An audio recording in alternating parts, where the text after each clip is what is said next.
یہ اس کا تعلق مال سے ہے، یہ مالی معاملات ہیں۔ ایک بات یاد رکھیں کہ اگر ایک آدمی مالی معاملات میں گڑبڑ کرے گا، اس میں کمی کرے گا، اس میں اس کے اندر عیب پایا جائے گا، تو قیامت کے دن وہ آدمی نجات نہیں پائے گا۔ قیامت کے دن 5 سوال ہونے والے ہیں، اور ان 5 سوال میں 2 سوال مستقل مال کے بارے میں ہونے والے ہیں کہ مال کہاں سے کمایا اور کہاں خرچ کیا۔ تیرے پاس جو مال آیا تھا وہ کہاں سے آیا تھا؟ کسی کا ہڑپا ہوا مال تھا، کسی کے میراث کا مال تو نے کھا لیا تھا؟ یہ پوچھا جائے گا۔ اس لیے ہر آدمی کو اپنے مال کے تعلق سے بہت چوکنا رہنا چاہیے کہ میراث کا معاملہ مال سے جڑا ہوا ہے۔ اگر ایک آدمی عبادت کے معاملے میں بہت اچھا ہے، نماز ہے، روزے، زکات، سب کچھ اچھا ہے، حج بھی کیا ہوا ہے، لیکن اگر وہ کسی کا حصہ کھا کے بیٹھا ہے، اگر وہ میراث میں اپنی بہنوں کو حصہ نہیں دیا ہے، ہڑپ لیا ہے، چاہے بھائی کو حصہ نہیں دیا ہے، تو یاد رکھیں اس کی عبادتیں برباد ہو سکتی ہیں، اس کی وہ نیکیاں ضائع ہو سکتی ہیں، دنیا میں اس کی دعائیں رد ہو سکتی ہیں۔ کیوں؟ کیونکہ اس نے حقوق العباد میں کوتاہی کیا۔ اس لیے آج کے سماج کو، مسلم معاشرے کو جاگنے کی ضرورت ہے، اور اللہ تعالیٰ نے خاص طور پہ جو میراث کی آیتیں اتاری وہ سورہ نساء میں اتاری، عورتوں کے نام کی سورہ نساء، اور اس میں اللہ تعالیٰ نے میراث کی آیتیں اتاری۔ اس سے ایک بہت اہم بات معلوم ہوتی ہے کہ عورتوں کو بھی اس تعلق سے بیدار ہونا چاہیے اور پڑھنا چاہیے، ان کو سورہ نساء پڑھنا چاہیے، اپنے حقوق کا علم حاصل کرنا چاہیے، تاکہ ان کو معلوم ہو کہ میرا حق کیا ہے، میرا حصہ میرے باپ کے مال میں، میری ماں کے مال میں میرا کیا حصہ ہے۔ آج کتنی عورتوں کو معلوم ہی نہیں، پتہ ہی نہیں ہے۔ یاد رکھیں کہ آج مسلم معاشرے میں بہت ساری کوتاہیاں ہیں۔ 2-4 باتیں میں ذکر کروں گا کہ آج مسلم سماج میں کیا کیا کمیاں پائی جاتی ہیں میراث کے تعلق سے۔ ایک بہت بڑی غلطی میراث کے تعلق سے سماج میں یہ پائی جاتی ہے کہ بہت سارے لوگ اپنی زندگی ہی میں میراث تقسیم کرنے لگتے ہیں، یا بہت سے لوگ کر بھی دیتے ہیں کہ اپنی زندگی ہی میں میراث بانٹنے لگتے ہیں، میراث سمجھ کے اور میراث کی طرح سے اس کو تقسیم کر دیتے ہیں۔ نہیں کرنا چاہیے، اس لیے کیونکہ میراث جو ہے اصل میں مرنے کے بعد ہوتا ہے۔ کسی انسان کا انتقال ہو جائے، اس کے بعد جو اس کا ترکہ ہے، جو چھوڑا ہوا مال، وہ میراث ہے، اور اللہ تعالیٰ نے اس کا جو حق رکھا ہے اس میں ملے گا اس کو۔ لیکن اپنی زندگی ہی میں میراث سمجھ کے بانٹنا، اتنے اس کے نقصانات ہیں کہ آدمی اپنی زندگی میں بانٹ دیتا ہے، اور اس کے بعد باپ بیچارہ خود در در کے ٹھوکریں کھاتا ہے، کبھی اس بیٹے کے ہاں، کبھی اس بیٹی کے ہاں، کبھی اس بیٹے کے ہاں، کوئی کھلا رہا ہے، کوئی نہیں کھلا رہا ہے۔ ارے اپنی زندگی میں کیوں بانٹے؟ تمہارا حق تھا، تمہارا مال تھا، اپنی زندگی میں تم اپنے مال کے مالک تھے اور مالک رہتے، اور اس کے بعد تمہارے انتقال کے بعد جس کا جو حصہ وہ لے لیتا۔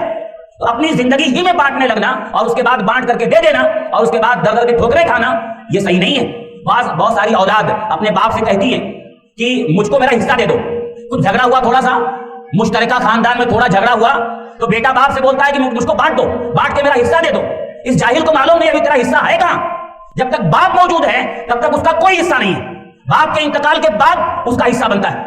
باپ کی زندگی میں حصہ نہیں مانگ سکتا، حصہ ہے ہی نہیں اس کا۔ تو بہت سارے لوگ جو ہیں اپنی زندگی میں تقسیم کرنے لگتے ہیں۔ دیکھو، ایک آدمی اپنی زندگی میں مال اگر دینا چاہے اپنی اولاد میں، دے سکتا ہے، لیکن یاد رکھیں اسلام کا قانون ہے کہ اگر اپنی زندگی میں کوئی آدمی مال دیتا ہے اپنی اولاد میں تو سب کو برابر دے گا، سب کو برابر دے گا، چاہے بیٹی ہو چاہے بیٹا ہو، کیونکہ وہ میراث نہیں ہے، وہ میراث نہیں ہے، وہ گفٹ ہے، ہدیہ ہے، تحفہ آپ کہہ لیں۔ اگر بیٹے کو زندگی میں ایک روم دیا تو بیٹی کو بھی اس کو ایک روم دینا پڑے گا، ایک فلیٹ بیٹی کو دیا تو بیٹے کو بھی دینا، سب کو برابر دینا پڑے گا اپنی زندگی میں اگر دیتا ہے تو۔ یاد رکھیں کہ ایک غلطی سماج میں ہوتی ہے کہ بہت سارے لوگ اپنی زندگی ہی میں میراث سمجھ کے بانٹنے لگتے ہیں اور بانٹنے کے بعد بہت سارے نقصانات کا سامنا کرتے ہیں۔ تو ایسی غلطی نہیں کرنا چاہیے۔ ہاں، اگر اللہ نے بہت آپ کو دیا ہے، بہت زیادہ دیا، اپنے پاس بھی رکھے ہیں اور چاہتے ہیں کہ زندگی میں دے دیں تو آپ دیجیے، لیکن سب کو برابر دینا پڑے گا، بیٹی اور بیٹا سب کو برابر دینا پڑے گا۔ دوسری غلطی سماج میں ہوتی ہے میراث کے تعلق سے آج مسلم معاشرے میں کہ ایک آدمی کا انتقال ہو جاتا ہے تو انتقال ہونے کے بعد کئی سال تک اس کی پراپرٹی بٹتی نہیں، بانٹتے ہی نہیں۔ کتنے سارے ایسے سوالات آتے ہیں کہ باپ یعنی دادا اور پردادا سے پراپرٹی نہیں بٹی۔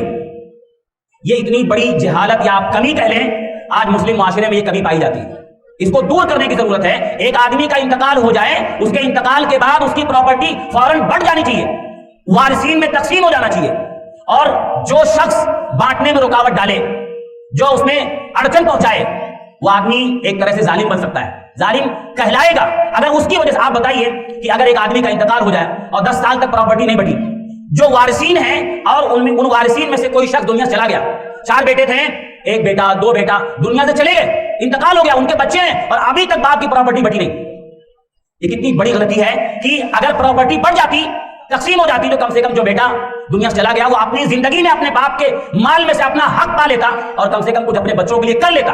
آج کتنے لوگ در در کے ٹھوکریں کھاتے ہیں، ان کا مال ہے، ان کے باپ کی پراپرٹی ہے، لیکن کبھی بھائی نہیں بانٹنے دے رہا ہے، کبھی ماں نہیں بانٹنے دے رہی ہے، کبھی کوئی اور رکاوٹ ڈال کے بیٹھا ہے، اور اس رکاوٹ کی وجہ سے وہ ایک بیٹا یا ایک بیٹی بس وہ نہیں پاتے اپنا حصہ اور دنیا سے چلے جاتے ہیں۔ یہ ظالم کون ہے؟ جو نہیں بانٹنے دے رہا ہے، جو کسی نہ کسی وجہ سے رکاوٹ ڈال رہا ہے۔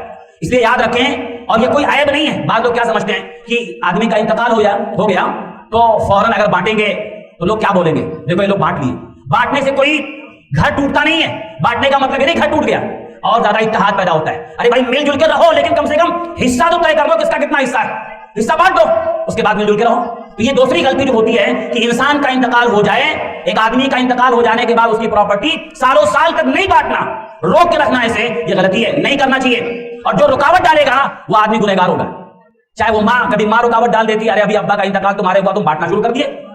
کبھی کوئی بھائی ہے، اس کے ہاتھ میں پورا بزنس ہے، وہ چاہتا ہے نہ بٹے، تو یہ نہیں ہونا چاہیے۔ تیسری غلطی ہوتی ہے سماج میں میراث کے تعلق سے کہ بہت سارے لوگ کیا ہوتا ہے، کوئی وارث یعنی کسی آدمی کا انتقال ہو گیا، اب کوئی بڑا بھائی یا کوئی جس کا زیادہ تھوڑا پاور ہے اپنی مرضی سے میراث کے مال میں چھیڑ خانی کرنا، یہ بہت بڑا جرم ہے۔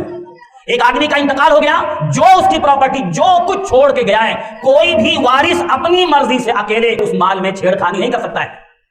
مان لیجیے ایک آدمی کا انتقال ہو گیا، 10-5 لاکھ چھوڑ کے گیا ہے، اب کوئی بھائی اٹھا کے کہیں انویسٹ کر دیا، اس کو کہیں بزنس میں لگا دیا، اس کو وہ پیسہ ڈوب گیا، تو اس سب کا حق تھا، وہ اپنی مرضی سے کوئی بھی شخص میراث کے مال میں چھیڑ خانی نہیں کر سکتا ہے۔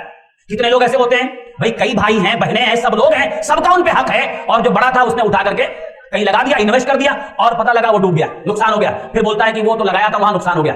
ذمہ دار کون ہے؟ تو ہے، کیوں لگایا تو نے اس مال کو، جس سب کا حصہ تھا سب کو دینا چاہیے تھا۔ اس کو یاد رکھیں، ایسی غلطی نہیں کرنا چاہیے۔ اللہ تعالیٰ نے اسے منع کیا ہے کہ ایک آدمی کا انتقال ہو جائے تو میراث کا جو مال ہے، جس کا حق ہے، حقدار کو پہنچ جانا چاہیے۔ ایسے ہی یاد رکھیں کہ اصل میں میراث کی جو آیتیں اتری نا، میراث کا جو اللہ نے قانون نازل کیا، آپ دیکھیں کہ اس کی شروعات یا تمہید آپ دیکھیں، جو میں نے شروع میں آیت پڑھی، کتنا اہم معاملہ ہے یہ۔ اللہ فرماتا ہے للرجال نصیب مما ترک الوالدان والاقربون، کہ مردوں کے لیے ویسے ہی حصہ ہے، مردوں کے لیے جو ان کے والدین یا ان کے رشتہ دار چھوڑ کے جائیں، مردوں کا اس میں حصہ ہے۔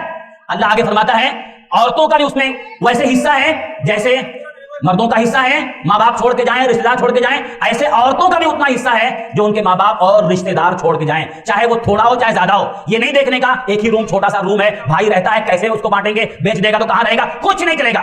اگر ایک آدمی کا انتقال ہو جائے، چاہے چھوڑا ہوا مال تھوڑا ہو چاہے زیادہ ہو، اس کو بانٹنا چاہیے، وہ بانٹ کے اس بہن کا، بھائی کا، جس کا جو حصہ ہے دے دیا جائے۔ اللہ کہہ رہا ہے نصیبا مفروضا، یہ اللہ کا فرض کیا ہوا حصہ ہے، یہ اللہ نے طے کیا ہے، کسی سیکولر ملک کا قانون نہیں ہے، یا رب العالمین کا طے کیا ہوا حصہ ہے، جس کا جو حصہ ہے اس کو دیا جائے، یہ فرض ہے، اللہ نے فرض کیا اس کو، اور اس کو بانٹ دیا جائے۔ میرے بھائیوں، آج مسلم سماج میں وہی ظلم عورتوں کے ساتھ جو ہوتا تھا زمانے جاہلیت میں، آج اس مسلم معاشرے میں بھی وہی ظلم ہو رہا ہے عورتوں کے ساتھ، بیٹیوں کے ساتھ۔ 95% سے زیادہ لوگ آج بیٹیوں کا، بہنوں کا حصہ نہیں دیتے، اور اچھے پڑھے لکھے یعنی دیندار طبقے میں یہ معاملہ ہے کہ بہنوں کا حصہ نہیں دیتے اور ہڑپ کے رکھ لیتے ہیں۔